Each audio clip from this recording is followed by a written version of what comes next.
যারা যারা সিকান্দারের টিজার দেখে সিকান্দারকে মুভি হিসেবে জাজ করতে শুরু করে দিয়েছে, তারা জানে না সালমান খান কী লেভেলের খেলা খেলতে শুরু করেছে এবং কত বড় চমক আর কি অপেক্ষা করে রয়েছে এই সিনেমাটার মধ্যে।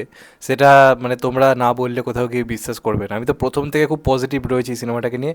তার কারণ এয়ার মুরগাদোস এমন একজন পরিচালক যাকে আমি কখনোই একদম সেই হালকাভাবে নেওয়া একজন পরিচালক হিসেবে দেখি না।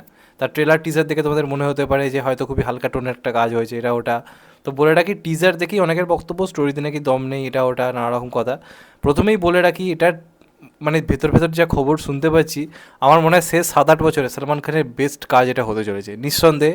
এবং এটা সেই সলমান খান আয়ারাম গিয়ারাম মুভি নয়, এলো মারলো চলে গেল সলমান খানি সিনেমা সব কিছু, এটা এরকম সিনেমা হচ্ছেই না। এটা পুরোপুরি একটা ভালো ওয়েলমেড রিটেন একটা গল্প কিন্তু হতে চলেছে। গল্পের মধ্যে অনেক রকমের কিন্তু প্লট রয়েছে এবং সেই প্লটগুলো সিনেমাটাকে দারুণভাবে এগিয়ে নিয়ে যাবে। এই কথাটা আমি বলতে বাধ্য হচ্ছি, তার কারণ সিকান্দার টিমের একটা অদ্ভুত প্রমোশন। এমন প্রমোশন সচরাচর দেখা যায় না। সাধারণত আমরা কী দেখি, টিজার এলো ইউটিউবে, তারপর সেই টিজার সিনেমা হলে আর কি অ্যাভেলেবেল আর কি করা হচ্ছে।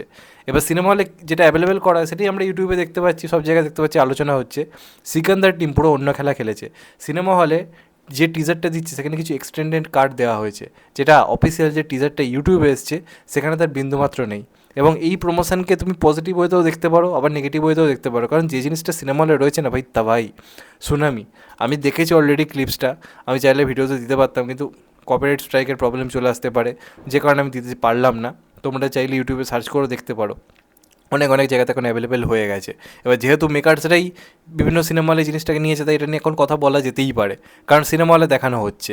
এবার এটার একটা ভালো দিক কী, যে অনেকে অবাক হয়ে যাবে দেখে, কিন্তু একটা ব্যাপারে আমি বুঝতে পারলাম না যে এই টিজারটা ইউটিউবে না এনে সিনেমা হলে আনার কি দরকার ছিল এক্সট্রা শর্টগুলো। তার কারণ এখন কিন্তু কোনো এমন সিনেমা নেই যেটা দেখতে প্রচুর লোকে হলে যাচ্ছে।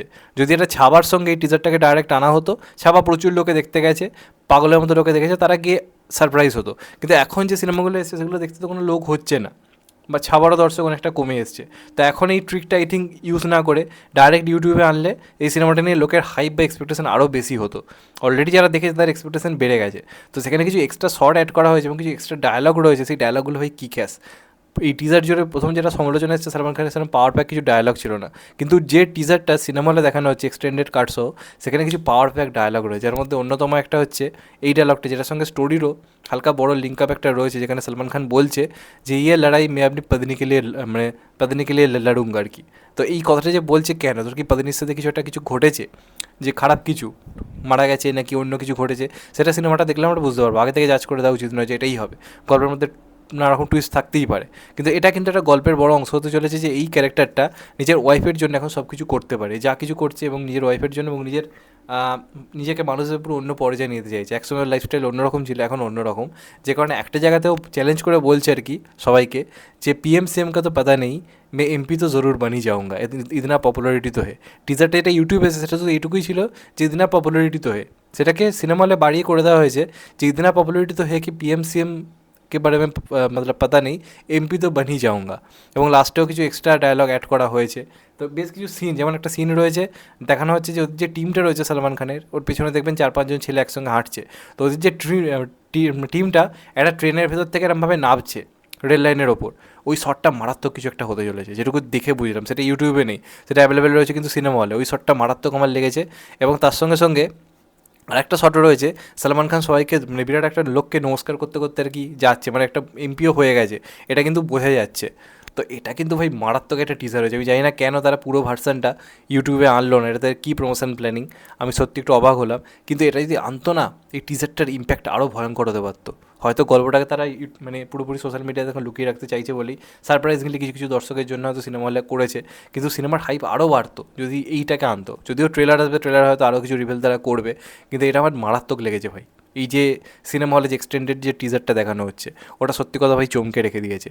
এবং সলমান খানের পাওয়ারফুল একটা পারফরমেন্স আমরা কোথাও গিয়ে দেখতে পাচ্ছি, হেভি লাগছে সলমান খানকে। তো প্রচণ্ড প্রচণ্ড আশা রয়েছে, আরও এক্সপেকটেশন বেড়ে গেছে এই জিনিসটা থেকে। এবং কালকে গানটা আসার পরে, কাজল আগরওয়ালের চরিত্রটা দেখার পর থেকে তো লোকের মনে আরও অনেক রকম নানা রকম ক্লু লোকে করতে শুরু করে দিয়েছে, এই হতে পারে ওই হতে পারে, যে কারণে সিনেমাটা কিন্তু আলোচনা হচ্ছে, যেটা সলমান খানের বহু সিনেমার ক্ষেত্রে হয়নি। কিসিকে ভাই কিসিকে জাননি কি আপনি আলোচনা করবেন, বা টাইগার 3 নিয়ে কি আলোচনা করবেন, কিন্তু এটা তো আলোচনা করার মতো অনেক কিছু রাখছে, যে কারণে কিন্তু সিনেমাটার হাইপ অনেকটা বেশি, এবং আই থিঙ্ক ঈদে কিন্তু কাঁপাতে চলেছে। যাই হোক, এটা তোমাদেরকে এক্সক্লুসিভলি জানালাম। তোমরা চাইলে দেখতে পারো, অলরেডি বিভিন্ন জায়গাতে অ্যাভেলেবেল রয়েছে।